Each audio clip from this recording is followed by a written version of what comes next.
Dear students, you are most welcome on WS Academy. This is Modern History MCQ series. This is the third lecture for MCQ series. इससे पहले मैंने 2 कराए, उसका playlist available है WS Academy की YouTube channel पे। तो चलिए आज का स्टार्ट करते हैं question answer series and I will read the question and 4 options. You have to write your answer in the comment section. Question number 1. Songs for inspiring masses during the Swadeshi movement were written by.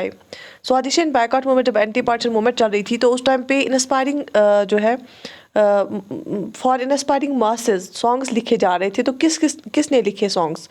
Options are Rabindranath Tagore, Rajanikant Sen, Mukund Das, Abindranath Tagore. Choose the correct option. Only A, B and C, only B, C, only C, D and only A and B. Choose the correct option.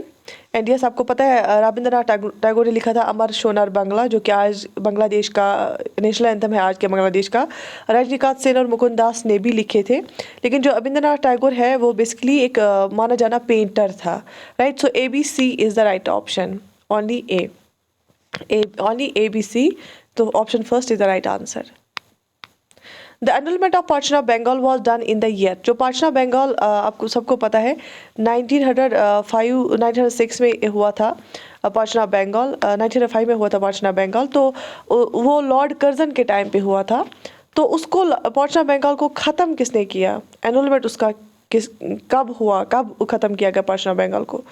1910, 1911, 1912 and 1913. Choose the correct option. Basically जो एनुलमेंट of partition of Bengal है वो किया गया 1911 में. क्योंकि anti partition movement जब चल रही थी स्वदेशी एंड बायकॉट, फिर वो ख़त्म हो गई. उसके बाद रेवोल्यूशनरीज आ गए. तो उस रेवोल्यूशनरी वाली ट्रेंड को ख़त्म करने के लिए फिर पार्टीशन ऑफ बंगाल को ही ख़त्म किया गया था, उसको स्टॉप करने के लिए. what among the below do you think were the reasons for fizzling out of स्वदेशी मूवमेंट? स्वदेशी मूवमेंट ख़त्म होने की वजह क्या थी?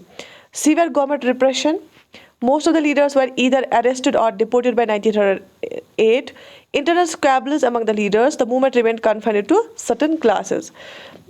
बेसिकली देखो सीवियर गवर्नमेंट रिप्रेशन था, बिल्कुल था. लीडर्स जो है इधर या उनको अरेस्ट किया गया था, डिपोर्ट किए गए थे बाय 1908. ये सारा स्पेक्ट्रम में लिखा है. इंटरनल स्क्वैबल्स थे क्योंकि 1907 में फिर सूरत स्प्लिट भी हुआ था. मॉडरेट्स और एक्सट्रीमिस्ट्स के बीच में इश्यूज आ गए. तो इसका जो है ऑल ऑफ द अबो है. और ये जो मूवमेंट है ये सर्टन जो है क्लासेस इसके साथ डील करते थे, बाकी इसके साथ नहीं आ गए थे. तो इसलिए ये जो चारों ऑप्शंस है these are the right answers. ये रीजंस है कि स्वदेशी एंड बायकॉट मूवमेंट फिर फिजल आउट हुई, फिर ख़त्म हो गई. Find the correct statement. आपको देखना है कि इनमें से करेक्ट स्टेटमेंट कौन सा है. बिपिन चंद्र पाल और Bindu Ghosh spoke of Hindu nation and Hindu interests. The Congress split at Surat came in December 1907. Swaraj was mentioned for the first time in 1906 in Congress resolution. Tilak was sent to mentally jail for 6 years. Choose the correct option. All of the above, only B and C, only A, C and D, only A and B. Choose the correct option. तो देखो ये सही है. मंडली jail भेजा गया था तिलक on for 6 years. फिर उनको हेल्थ इश्यूज़ के ग्राउंड्स पे छोड़ा गया. स्वराज पहली बार मेंशन किया गया 1906 कलकत्ता सेशन में, जो कि कलकत्ता का रेजोल्यूशन जो कि दादा भाई नेहरू जी प्रेजाइड कर रहे थे. ये जो सूरत स्प्लिट है ना, ये जो बी ऑप्शन है गलत है. क्यों? क्योंकि सूरत स्प्लिट हुआ था 1907 में, दिसंबर 1907 में सूरत स्प्लिट हुआ था, जिसमें मॉडरेट्स और एक्सट्रीमिस्ट अलग अलग हो गए थे. इनिशियल कांग्रेस का सेशन उस टाइम सूरत में था. तो this option is wrong option. Right, तो बाकी ये इसका मतलब है बी आप एलिमिनेट करो, बाकी सही है. A, C, D are the right ones and only B you have to eliminate B option. ये भी गलत होगा, ये भी गलत होगा, ये भी गलत होगा. तो सीधे आंसर बचता है. जब अगर आपका एक स्टेटमेंट पता है, समझ आ गया कि ये गलत है, तो बाकी आप सीधे ही आंसर लिख सकते हो. राइट, ये सारा कुछ मैंने आपको केएस बैच में पढ़ाया है. राइट, जिसको ज्वाइन करना है वो अभी भी कर सकते हैं ज्वाइन. WS Academy की ऐप डाउनलोड करके वहाँ पे जाके रजिस्टर करना. Okay. Anushilan Samiti founded in 1902 which later started weekly युगंतर was founded by. अनुशीलन समिति कब फाउंड की गई? 1902 में. और उसने फिर एक वीकली जो है न्यूज़पेपर स्टार्ट किया था युगंतर. तो ये किसने फाउंड किया था? Pramod Basu, Radha Banerjee, Pramotha Mitra, BK Chatterjee. Choose the correct option. Anushilan Samiti को फाउंड किया था प्रमोथा मित्र ने. So option C is the right answer. शाबाश. The newspapers and journals advocating revolutionary terrorism included, जो रेवोल्यूशनरी टेररिज्म हमें बताते थे, रेवोल्यूशनरीज के बारे में बताते थे, वो कौन से जर्नल्स, कौन से न्यूज़पेपर्स थे? संध्या इन बंगाल, युगंतर इन बंगाल, कॉल इन महाराष्ट्र। ये सारे स्पेक्ट्रम में लिखे हैं तीनों, संध्या और युगंतर बंगाल में और कॉल महाराष्ट्र में। All of the above is the right answer. Journals by Tilak वायर, तिलक ने कौन से दो न्यूज़पेपर्स या जर्नल स्टार्ट की थे? केसरी एंड मराठा। मैंने आपको ये बार बार पढ़ाया, both A and B, Kesari और मराठा दोनों बाल गंगाधर तिलक के थे। ये जो केसरी था ना, ये मराठी में था और मराठा इंग्लिश न्यूज़पेपर था। He also started festivals Ganpati and Shivaji festivals, जिसे उन्होंने मास्टर्स को इंस्पायर किया था। Indian home rule society was started by, Indian home rule society किसने स्टार्ट की थी? राधा श्याम जी वर्मा, श्याम जी कृष्णा वर्मा, मैडम बिकाजी कामा, लाला हरदयाल। ये श्याम जी कृष्णा वर्मा ने किया था। 1905 में लंदन में इंडियन होम रूल सोसाइटी बनाई थी। So answer is the Shyam ji Krishna Varma. और इन्होंने एक और जर्नल स्टार्ट किया था, the sociologist. The sociologist Shyam ji Krishna Varma ने स्टार्ट किया था। ये श्याम जी कृष्णा वर्मा जो है न्यूज़ में भी थे रिसेंटली, तो इनका आपको पता होना चाहिए ज़रूरी, right? Find the correct match. Madam Bikaji Cama Paris and Geneva, Ghadar party USA, Virendra Chattopadhyay, all of the above. Basically एक यहाँ पे मिसिंग है, गदर पार्टी सच में सैन फ्रांसिस्को यूएसए में थी। मैडम बिकाजी कामा वो पारसी एक लेडी थी। तो वीरेंद्र चट्टोपाध्याय के लिए असली में यूरोप है, तो all of the above is the right answer. Morley Minto reforms were rolled out in, Morley Minto reform जो आए थे, मोरली क्या था? वो John Morley secretary of state था, तो लॉर्ड मिंटो क्या था? Governor general. इनने रिफॉर्म जो लाए थे उसके बेस पे फिर एक एक्ट लाया गया 1909 एक्ट वाला। तो option D is the right answer, 1909। What included Shimla deputation? Shimla deputation में क्या क्या था? Muslim elites led by Aga Khan demanded separate electorate for Muslim. Group was formed in October 1906। Later this group took over the Muslim League. बताओ आप क्या इसमें सही है? A, B, C, C, D, all of the above. Basically ये सही है, spectrum में भी ये सारे पॉइंट्स लिखे हैं। मुस्लिम elites led by Aga Khan ने इसको लेड किया था और ये सेपरेट इलेक्टोरेट मांग रहे थे। ये शिमला डिप्यूटेशन इसको बोलते हैं। ये गए थे लॉर्ड मिंटो से मिलने और ये ग्रुप जो बना था ये अक्टूबर 1906 में बना। फिर लेटर दिसंबर 1906 में क्या बना? इस ग्रुप को इन्हें बनाया मुस्लिम लीग। वकारुल मुल्क वो नवाब समी अल्लाह ने बनाया है Muslim League. So all of the above is the right answer. In Morley Minto reforms number of elected members in the imperial legislative council and the provincial legislative councils was. Basically जो elected members थे ना, imperial legislative council centre पे जो legislative council था और provinces में जो legislative councils थे, उनके मेंबर्स को क्या किया गया as per the Morley Minto reforms? Increase, decrease, remain same, were not mentioned at all. Basically इनको इंक्रीज किया गया था। ये आप 1909 वाले एक्ट में भी पढ़ोगे, इंपीरियल लेजिस्लेटिव काउंसिल और प्रोविंशियल लेजिस्लेटिव काउंसिल के मेंबर्स को इंक्रीज किया गया था। Find the correct option with reference to Morley Minto reform. Muslim electorates were introduced, representation in excess of the strength of their population was accorded to Muslims. Separate items could not be voted in the budget. Budget as a whole could be voted upon. Choose the correct option, A, B, C, C, D, all of the above. तो basically इसमें ये देखो, ये पूरा budget जो है, पूरा budget इस पर वोट नहीं किया करने देते थे। तो ये जो मोरली मिंटो रिफॉर्म है ना, इसके बेस पे आया था 1909 वाला एक्ट है ना, तो उसमें पूरा बजट आप वोट नहीं कर सकते थे, कुछ आइटम्स उसमें वोट कर सकते थे। तो ऑप्शन डी इज रॉन्ग। तो जब option D is wrong, this is wrong, this is wrong, right? यहाँ से आप देखोगे फिर पहला ही जो मुस्लिम इलेक्टोरेट्स वाज इंट्रोड्यूस्ड, ये सही है ना, सेपरेट इलेक्टोरेट, और इनको in excess strength their population की स्ट्रेंथ में इन एक्सेस रिप्रेजेंटेशन दी गई थी मुस्लिम्स को, तो ये भी सही है। Separate items could not be voted in the budget, ये गलत है। क्यों? क्योंकि सेपरेट आइटम्स को ही वोट करने दिया गया था इस एक्ट के थ्रू, अलबत्ता पूरे बजट को वोट नहीं करने दिया गया था। तो C and D is wrong and A and B is right answer.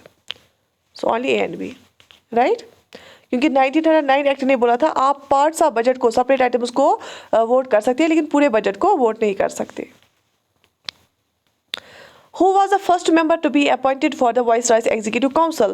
Viceroy's Executive Council जो था उसका पहला फर्स्ट मेंबर इंडियन जो था वो कौन अपॉइंट किया गया था? राज बिहारी बोस, अंबिका चरण मजुमदार, सत्येंद्र सिन्हा, अबिंद्रनाथ टैगोर। देखो जितने भी केएस में बैच में बच्चे हैं उनको मैंने ऐप पे भी बताया है लेक्चर में कि यहाँ से आप एमसीक्यूज करो, क्योंकि जो मैं आपको पढ़ाती हूँ ये आपको सारा यहाँ से रिवाइज हो जाएगा, इससे आपको याद भी रहेगा।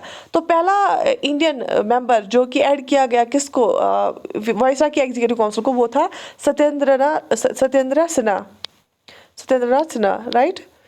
Find the correct option with respect to the nationalist response to British participation in the world war first. जब ब्रिटिश ने वर्ल्ड वार फर्स्ट डिक्लेयर किया और इंडिया को भी ऑन बिहाफ ऑफ खुद ही डिक्लेयर किया उसमें, तो नेशनलिस्ट का क्या रेस्पॉन्स था?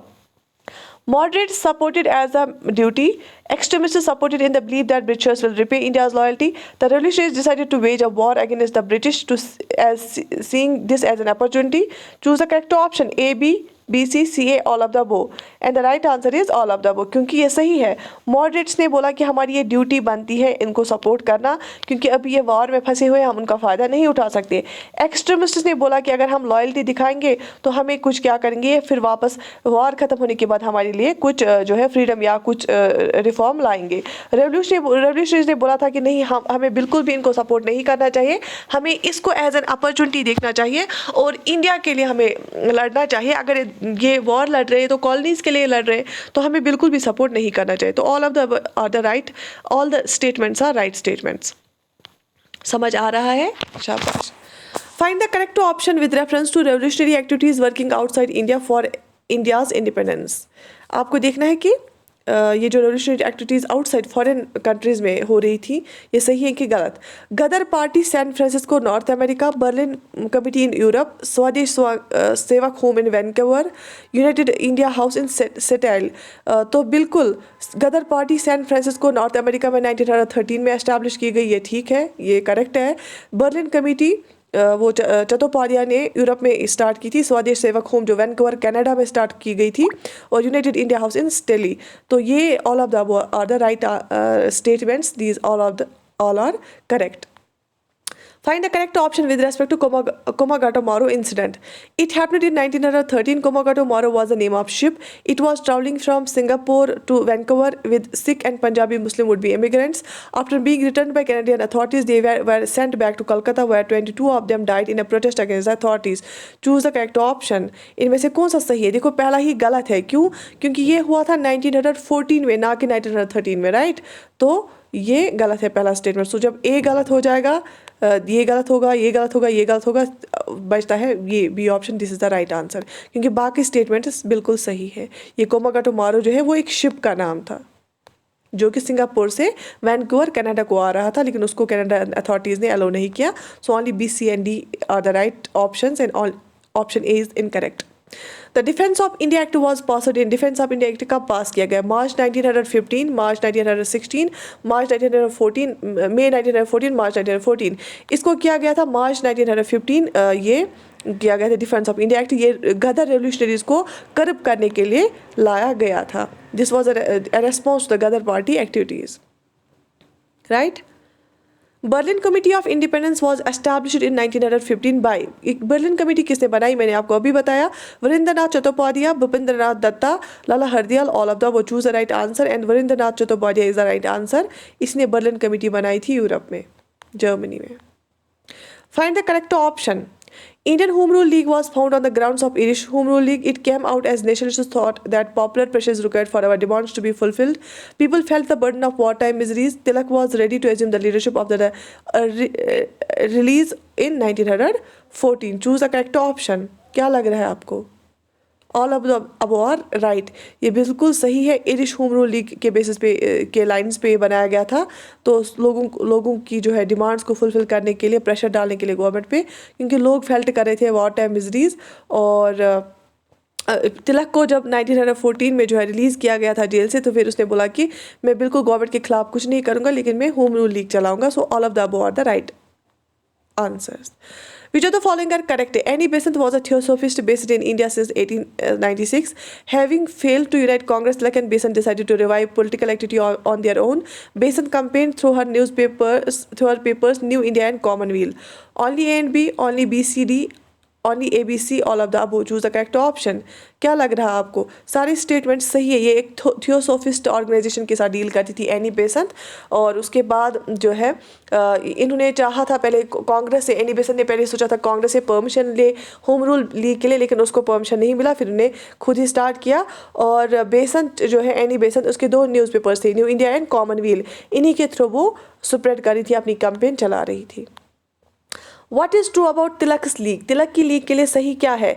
Formed in April 1917, restricted to Maharashtra excluding Bombay City, Karnataka Central Province and Berar. It has 6 branches. They demanded Swarajya, formation of linguistic states and education the vernacular. देखो ये बिल्कुल सही है। ये जो तिलक की होम रूल लीग थी ना, वो डिमांड करी थी एक तो स्वराज्य, फॉर्मेशन ऑफ लिंग्विस्टिक स्टेट्स और एजुकेशन वर्निकुलर, ये 3 चीज़ें वो डिमांड करी थी। इसकी 6 ब्रांचेस थी, ये भी सही है। और ये रेस्ट्रिक्ट, ये सिर्फ महाराष्ट्र में थी, लेकिन बम्बई सिटी एनी बेसेंट के अंडर थी, वो इसके अंडर नहीं थी। कर्नाटका सेंट्रल प्रोविंस और बेरर, ये बिल्कुल सही है। इन जगहों पे तिलक की ये थी। लेकिन ऑप्शन ए जो है ना, ये गलत है, क्योंकि अप्रैल 1916 में स्टार्ट किया था इसने, और एनी बेसेंट ने फिर सितंबर 1916 में स्टार्ट किया था होम रूल लीग। सो फिर आंसर क्या आएगा? BCD, क्योंकि ए वाला गलत होगा, क्योंकि ये 1917 में नहीं, अप्रैल 1916 में तिलक का होम रूल लीग स्टार्ट हुआ था। तो option B, option 2 is the right answer, BCD, right. Okay, what is true about Besant's League? Formed in September 1916, spread over most of India where there was no Tilak's League. It had 200 branches. John Arundeli was its organizing secretary. बिल्कुल सही है, John अरुंदली इसका organising secretary था। इसके 200 branch थे, ये बड़ी थी एज कम्पेयर टू तिलक। और जहाँ जहाँ पे तिलक की लीग नहीं थी, वहाँ पे बेसंत की लीग थी, और इसको बनाया बेसंत ने, स्टार्ट किया, फाउंड किया कब? सितंबर 1916 में। तो सारे स्टेटमेंट सही है, all of the above is the right answer. What is true about Home Rule League? Many Muslims, Anglo-Indians and non-Brahmins from South India did not join the movement. They felt that Home Rule movement was for Hindu and higher caste people. The League walked away from the idea of self-government. The League attracted the politically backward regions of Gujarat and Sindh. Choose the correct option. A, B, C, only D, A, B and D. So A, B and D is the right, क्योंकि जो अभी तक नहीं जुड़े हुए थे ना इसके साथ, वो जुड़ गए, backward regions of Gujarat and Sindh ये जुड़ गए। इन्होंने सेल्फ गवर्नमेंट से दूर नहीं गए, अलबत्ता ये सेल्फ गवर्नमेंट ही मांगते थे। और इनको लगा था कि कुछ को लगा था कि जैसे मुस्लिम्स या एंग्लो इंडियंस को या नॉन ब्राह्मण्स को लगा था ये Hindu and higher caste people के लिए है, और उन्हें ज्वाइन नहीं किया था उतनी ज़्यादा तादाद में। सो सी ऑप्शन नहीं है, बाकी ABD is the right answer. The league campaign to convey to the common man the message of home rule as a self government. Who renounced his knighthood for the protest against the Britishers due to their response towards Home Rule League leaders? किसने knighthood जो है अपना knighthood ये किया, renounce किया, वापस किया इन protest of जो रेस्पॉन्स था गवर्नमेंट का towards home rule leaders? Mahatma Gandhi, Rabindranath Tagore, sir S Subramania Iyer, बाल गंगाधर तिलक। महात्मा गांधी और टैगोर ने नाइटहुड वापस किया था जलियांवाला बाग मैसेकर के टाइम, लेकिन एस सुब्रमण्य अय्यर ने इस टाइम पे किया था होम रूल लीग के लिए। S Subramania Iyer is the right answer, option C. What were the causes of fading of the league movement? ये होम रूल लीग मूवमेंट क्यों फेड हो गई थी? कम्युनल राइट्स हुए थे, lack of effective organisation, news of coming Montagu Chelmsford reform, जिसको हम 1919 act भी बोलते हैं, Montagu Chelmsford reform. Tilak went abroad for a case and Besant vacillated on her response और reforms, hence the movement were left leaderless. बिल्कुल ये सारी statement सही है, क्योंकि कम्युनल राइट्स भी हो रही थी, इफेक्टिव ऑर्गेनाइजेशन भी नहीं थी, और चमल्स फॉर रिफॉर्म्स भी आए थे 1919 में बेसेंट की वजह से, और तिलक को बाहर अब्रॉड जाना पड़ा था। और फिर एनी बेसेंट ने भी देखा कि 1990 रिफॉर्म्स आ रहे हैं, तो इनने थोड़ा सा ये डिप हो गया इस मूवमेंट। तो all of the above are the right answer. Where and when the extremists were re-admitted in the Congress? जब सूरत स्प्लिट हुआ था कांग्रेस में, तो मॉडरेट्स और एक्सट्रीमिस्ट अलग अलग हो गए थे। वापस कब ये री-एडमिट हुए? लाहौर 1916, लखनऊ 1916, कराची 1917, सूरत 1917। लखनऊ 1916 में ये वापस री-एडमिट किया गया। इसको हम लखनऊ सेशन भी बोलते हैं, लखनऊ पैक्ट भी बोलते हैं। और उस टाइम पे प्रेसिडेंट कौन कर रहा था इंडियन नेशनल कांग्रेस को? अंबिका चरण मजूमदार, याद रख लेना। What were the negative fallouts of the Lucknow Pact between Congress and Muslim League? Negative drawbacks क्या थे लखनऊ पैक्ट के? क्योंकि मुस्लिम लीग और कांग्रेस के बीच लखनऊ पैक्ट हुआ था ना, acceptance of principles of separate electorate, Congress and league came out as a separate political entities. Leaders came together, but efforts to bring the masses were not done.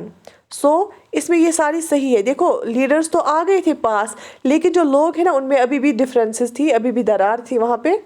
और दूसरा जो स्टेटमेंट है, Congress and league came out at separate political entities, तो इन्होंने league को as a separate political entity माना, जो कि आगे जाके फिर पाकिस्तान बन गया. और acceptance of principle of separate electorate जब इनको मिला तो उससे भी ये इनने खुद हिंदू से खुद को अलग समझा. तो सारे स्टेटमेंट सही हैं, राइट. तो this was all for today. मैं आपको हर एक चैप्टर के एमसीक्यूज़ कराती हूँ. छोटे छोटे चैप्टर्स दिए गए हैं मॉडर्न हिस्ट्री में जितने भी हम पढ़ते हैं, तो हम सारी मॉडर्न हिस्ट्री एमसीक्यूज़ के थ्रू रिवाइज़ करेंगे. जो भी हम केएस बैच में पढ़ रहे हैं मॉडर्न हिस्ट्री, वो हम यहाँ से रिवाइज़ करेंगे, सो दैट कि आपको पूरी मॉडर्न हिस्ट्री ज़बानी ही याद हो जाए. तो आपको ये सेशंस कैसे लग रहे हैं, do write in the comment section. बाकी I wish you all the best. Take very good care of yourself. अल्लाह हाफिज़.